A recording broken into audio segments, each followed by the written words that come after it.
แล้วสูเสียเท่าละน้อยจัดให้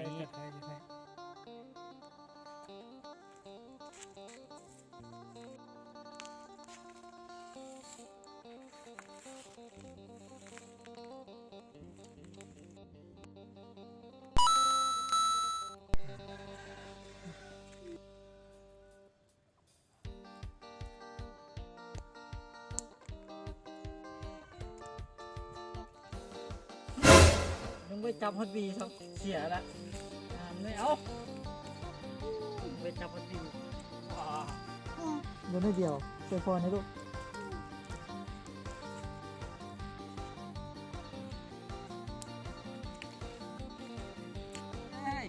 ไม่ตายวุ้ย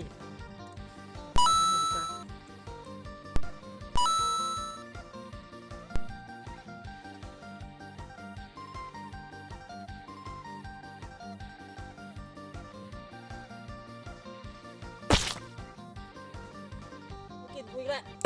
เอาไปเลยเบียร์เบิดละเบิดตัวเอาไปบอลลิงกับเล็กน้อยฝากไว้ก่อนเอาฟิกมาขอโทษเรื่องมีพี่สองด้วยระวังเด้อบอกหัวหน้ากูนะเฮ้ยตัว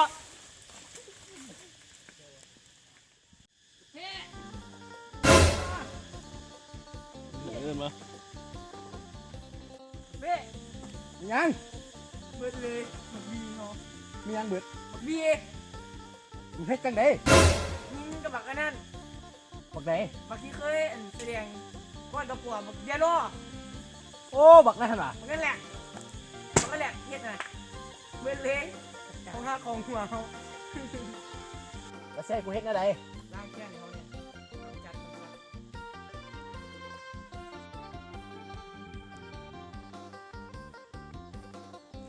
บิ๊กสงสาร5รถกับมัน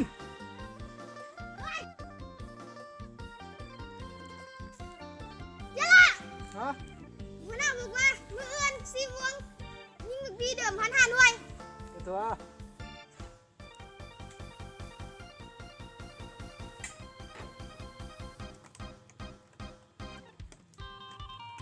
หัวหน้ามึงบอกว่าได้เจอกันมือเอื้อนโอเค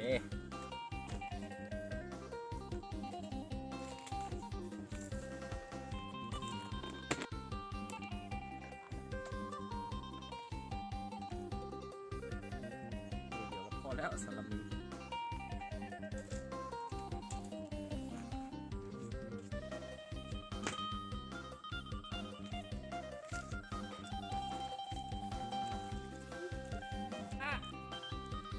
มองแล้วแป๊บนึงไปเด้อมองเป็นโมงเด้อใช้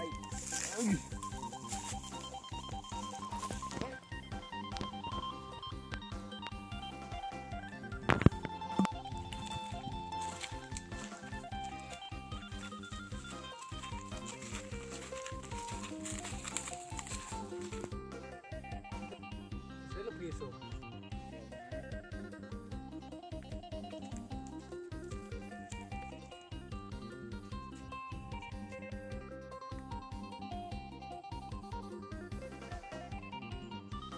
กูนี่แหละหัวหน้าพวกนี้นะ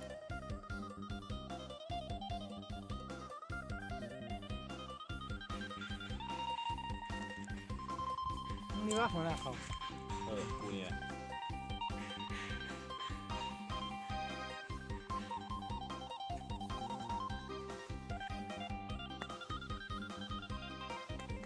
นี่กูลืมโอ้ยหางได้เลยเด็ก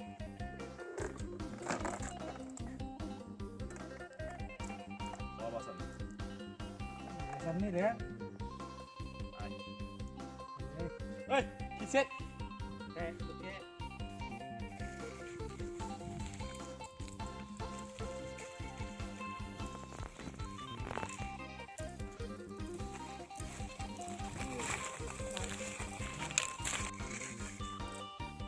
ได้ทุกที่เริ่มเลย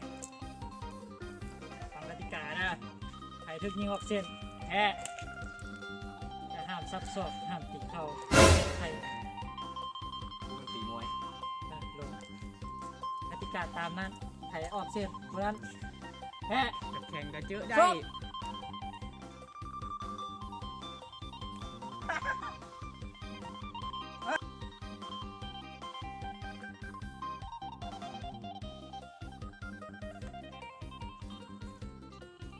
เอาไป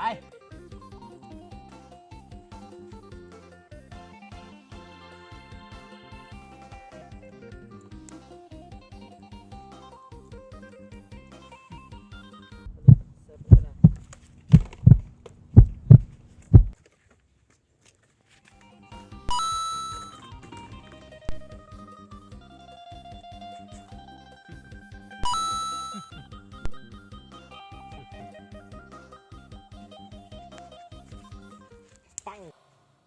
First blood. Double kill. Triple kill. Maniac. ไก่สนี่มันก็จะถึงเนาะ สมุน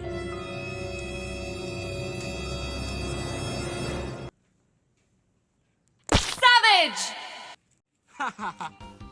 กระจอก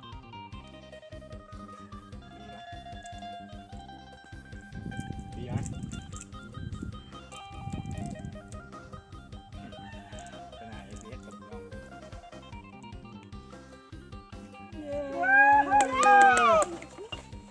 ของสองของสอง เดี๋ยว ตาก็ เอ้าไม่